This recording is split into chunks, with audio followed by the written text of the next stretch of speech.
Hello friends, good business ideas in Telugu YouTube ఛానల్కి స్వాగతం. Friends, మన ఛానల్ ద్వారా ఎన్నో కొత్త వ్యాపారాలు మీ అందరికీ తెలియజేస్తూ వస్తున్నాను. ఎప్పటిలాగే ఈరోజు కూడా సరికొత్త వ్యాపార సమాచారాన్ని మీకు తెలియజేయబోతున్నాను. ఫ్రెండ్స్, ఈరోజు ఎటువంటి పెట్టుబడి లేకుండా ఒక మధ్యవర్తి వ్యాపారం చేస్తూ ప్రతి నెల తక్కువగా 30,000 నుండి 60,000 వరకు ఎలా సంపాదించాలనే ఒక అద్భుతమైన సమాచారం చెప్తున్నాను. స్పష్టంగా వినే ప్రయత్నం చేయండి. ఫ్రెండ్స్, వీడియో అయితే అందరూ చూస్తున్నారు, లైక్ చేయడం మర్చిపోతున్నారు. నేను చెప్తున్న విధానం ఏ పాయింట్లోనైనా మీకు నచ్చితే ఖచ్చితంగా ఒక లైక్ చేయండి. ఫ్రెండ్స్, మిమ్మల్ని నేను ఆశించేది మీకు ఆనందించేది ఒకటే, లైక్ చేయండి, నన్ను ఎంకరేజ్ చేయండి. ఫ్రెండ్స్, ఈరోజు మెడికల్ సంబంధించిన అవసరాలు, ఈ మందులు అనేది ఎన్నో రకాల జబ్బులనే మందులు వాడుతూ ఉంటారు. ఈ జబ్బులు అనేది సర్వసాధారణంగా అందరికీ వస్తుంటాయి. కాకపోతే కొంతమంది ఏంటంటే ఈ మందుల షాప్కి వెళ్ళి మందులు తెచ్చుకుంటూ ఉంటారు. కొంతమంది ఏమో తెచ్చుకోలేరు. తెచ్చుకోలేరు, ఎవరి మీదైనా ఆధారపడుతూ ఉంటారు. మీరు తెచ్చివ్వండి అని ఒక స్లిప్ రాసిస్తుంటారు, లేకపోతే అట్టలు ఇస్తుంటారు, మందుల అట్టలు. ఆ అట్టలు తీసుకెళ్ళి మందులు తీసుకెళ్ళండి అని చెప్తుంటారు. ఇంట్లో వయసు పెరిగిన వ్యక్తులు ఉంటుంటారు, అలాగే పిల్లలు ఎక్కడో ఉంటుంటారు, తల్లిదండ్రులు ఉంటుంటారు ఇక్కడే. అలాంటి వ్యక్తులకు ఈ అవసరాలు ఉంటుంటాయి. వీళ్ళు ఏం చేస్తుంటారంటే అలాంటి ఎవరన్నా మందులు తెచ్చే వాళ్ళ కోసం ఎదురు చూస్తూ ఉంటారు. నేను ఈరోజు చెప్పే వ్యాపారము అసలు ఎలా ఉంటుంది అంటే ఎక్సలెంట్గా ఉంటుంది. ఎటువంటి ఇన్వెస్ట్మెంట్ లేదు. మీరు ఈ వ్యాపారం చేయాలి అనుకుంటే ఎలాగైనా ఆన్లైన్లో ద్వారా ఆఫ్లైన్లో ద్వారా మీ ఫోన్ నెంబరు ప్రతి ఇంటికి వెళ్ళే విధంగా ప్లాన్ చేసుకోండి. మీరేం సర్వీస్ చేస్తారంటే ఎవరికైతే ఈ మందులు అవసరం ఉందో వాళ్లకు రీజనబుల్ రేట్లకి, ఈరోజు కొన్ని ఏరియాల్లో 20% తగ్గించి మందులు ఇస్తుంటారు, కొన్ని ఏరియాలో 10% తగ్గించిస్తుంటారు. ఈ రేట్ అయితే ఏదైతే ఉందో, ఈ 20% రేట్ అయితే ఏదైతే ఉందో ఆ రేటుకే కస్టమర్కి మందులు మీరు ఇస్తారు. అలాగే ఒక కంపెనీ ఏదైతే మీరు షాప్లో తెస్తారో వాళ్ళు మీకు అదనంగా ఇంకో 10% ఇస్తారు. ఇది ఇట్లా మాట్లాడుకోండి. ఈ మాట్లాడుకుంటే ఈ విధంగా ఉంటుంది. అదనంగా వాళ్ళు 10% ఇవ్వకపోయినా 5% మీకు ఇచ్చినా కూడా ఇక్కడ వీళ్ళకైతే మాత్రం ఏ ఖర్చులు లేకుండా వాళ్ళకి అసలు రేటుకే వస్తుంది మందులు. ఎక్కడైతే మార్కెట్లో 20% ఉందో ఆ సేమ్ బిల్లు ఎంతైతే షాప్ వాడు ఇచ్చాడో అదే బిల్లు మీరు వాళ్ళ కానీ తీసుకుంటారు.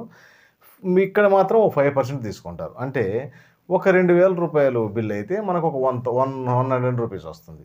ఈ విధంగా మీరు వ్యాపారం స్టార్ట్ చేసుకోండి. కాకపోతే ఏంటంటే ఈ ఫ్రీ సర్వీస్ అనేది ప్రచారం చేసుకోండి. ప్రతి ఇంటికి వెళ్ళండి, మీ నెంబరు వాళ్ళకు తెలిసేలా చూసుకోండి. అలాగే డోర్ టు డోర్ తెలియపరచండి. అలాగే చిన్న పాంప్లెట్లు, మెడికల్ ఫ్రీ సర్వీసెస్, మీ మందులు ఎలాంటి అవసరం ఉన్నా ఒక కాల్ చేయండి, మీ ఇంటికి మందులు తెస్తామని ఈ విధంగా ప్రచారం చేయండి. ఆ విధంగా ప్రచారం చేయడం ద్వారా మీ పేరు ఏంటంటే నోటెడ్ అవుతుంది వాళ్ళకి. ఫస్ట్ పెట్టగానే ఈ వ్యాపారం రాదు ఫ్రెండ్స్. ఫస్ట్ ఆఫ్ ఆల్ మనం దీన్ని బాగా ఎస్టాబ్లిషింగ్ చేసుకోవాలా, కొంచెం గ్రౌండ్ వర్క్ చేయాలా. గ్రౌండ్ వర్క్ చేసిన తర్వాత ఆ తర్వాత మనం నిలదొక్కోవాల్సి ఉంటుంది. నిలదొక్కోను ఎన్నో మాధ్యమాలు ఉన్నాయి ఈరోజు సోషల్ మీడియాలో, అన్ని ప్రచారం చేసుకోండి. ఒక ఏరియాని ఎంచుకోండి, ఒక ఊరిని ఎంచుకోండి. ఆ ఊరిలోనే ఈ సర్వీస్ చేస్తూ మీరు అద్భుతమైన ఆదాయాన్ని సంపాదించవచ్చు. కాకపోతే ఒక ఆర్డర్ 2 ఆర్డర్లతో స్టార్ట్ అయిన మీ జర్నీ ఎంతో అద్భుతమైన జర్నీగా మారుతుంది. ఎందుకంటే అంత అవకాశాలు ఉన్నాయి ఈరోజు. ఒక్కసారి మనం ఆలోచించండి ఫ్రెండ్స్, మనకి ఏదన్నా అవసరం వచ్చినాయి కొన్ని మెడికల్స్, మన ఇంటికి ఏ ఖర్చు లేకుండా మెడికల్ షాప్ రేటుకే మందులు తెచ్చిస్తారంటే మనం చెప్తాంగా. వాళ్ళకి ఖచ్చితంగా ఫోన్ చేస్తాము, వాళ్ళ వాట్సాప్లో మనకు కావాల్సినవి మొత్తం పెడతాము, అవి తీసుకుని వాళ్ళు మన ఇంటికి వచ్చేసేస్తారు. అక్కడ నుంచి డబ్బులు తీసుకెళ్ళడమా లేకపోతే యూపీఐ ట్రాన్స్ఫర్ చేసుకోవడమే చేస్తూ ఉంటారు. ఈ సర్వీస్ అందరూ వినియోగించుకుంటారు, ఫ్రీ సర్వీస్ అంటే. ఎందుకంటే ఏ ఖర్చు లేదు, మనం బయటకు వెళ్ళాల్సిన అవసరం లేదు, మనకు కావాల్సిన నీడ్ ఏదైతే అవసరం ఉన్నాయో మందులు అన్నీ వాళ్ళు తెచ్చిస్తున్నారు. ఇక్కడ చాలామంది ఈ యాప్స్ రూపంలో ఇంతకుముందు ప్రయత్నం చేశారు, కానీ కాకపోతే సరైన విధానంలో ప్రయత్నం చేయక సక్సెస్ అయి ఉండరు. కానీ కరెక్ట్ వేగాన్ని మీరు తీసుకోగలిగితే ఈ వ్యాపారం జరిగినట్టు ఏ వ్యాపారం జరిగితే ఒక వ్యాపారంగా మిగిలిపోతుంది. ఈరోజు నేను ఒక 1,000 రూపాయలు మందుల మీద ఒక 50 రూపాయలు మిగులుతాయని చెప్తున్నాను. ఇది 50 రూపాయలు మిగులుతూ స్టార్ట్ అయిన ఈ వ్యాపారం ప్రతిరోజు 2,000, 3,000, 5,000 కూడా మిగిలి స్టార్ట్కి వస్తుంది. కాకపోతే మనం ఒక ప్రణాళిక ప్రకారం ముందుకెళ్ళే ప్రయత్నం చేయండి. ఖచ్చితంగా హార్డ్ వర్క్ చేయండి. ఎంత హార్డ్ వర్క్ చేయాలంటే ప్రతిరోజులు 18 గంటలు మీరు హార్డ్ వర్క్ చేయగలిగి ఉండాలి. కనీసం 12 గంటలు తగ్గకుండా హార్డ్ వర్క్ చేయండి. అంటే మీ ప్రోడక్టు, మీ కాడున్న సర్వీసును, మీరు చేస్తున్న సర్వీసును జనాలకు తెలిసే విధంగా ఎలా ఏ రకంగా తెలవాలో అన్ని విధాలుగా ప్రయత్నం చేయండి. ఆటోమేటిక్గా ఏమవుతుందంటే అప్పుడు ఆటోమేటిక్ తెలుస్తుంది. ఆ తర్వాత ఏంటంటే మీరు ఎక్కడ ఈ వ్యాపారం స్టార్ట్ చేశారో అక్కడి నుంచే మీ ఆదాయం మొదలవుతుంది.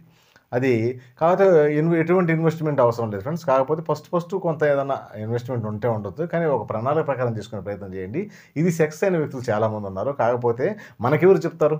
ఇప్పుడు అతను సక్సెస్ అయ్యాడు, మనకు వచ్చి చెప్పాలని ఏం లేదు కదా. నేను ఆ సక్సెస్ అవుతున్న వ్యక్తులను చూసి ఇది ఎవరైనా అందిపుచ్చుకొని చేసుకుంటే సక్సెస్ కావడానికి ఆస్కారం ఉంది అనే ఉద్దేశం మీద నేను తెలియజేసే ప్రయత్నం చేస్తున్నాను. ఓకే ఫ్రెండ్స్, మీకు కాన్సెప్ట్ అర్థమైంది అనుకుంటాను. మీరు ఖచ్చితమైన ఈ విధానంలో ముందుకెళ్తే మాత్రం అద్భుతమైన విజయాన్ని సాధిస్తారు. Okay friends, thank you friends.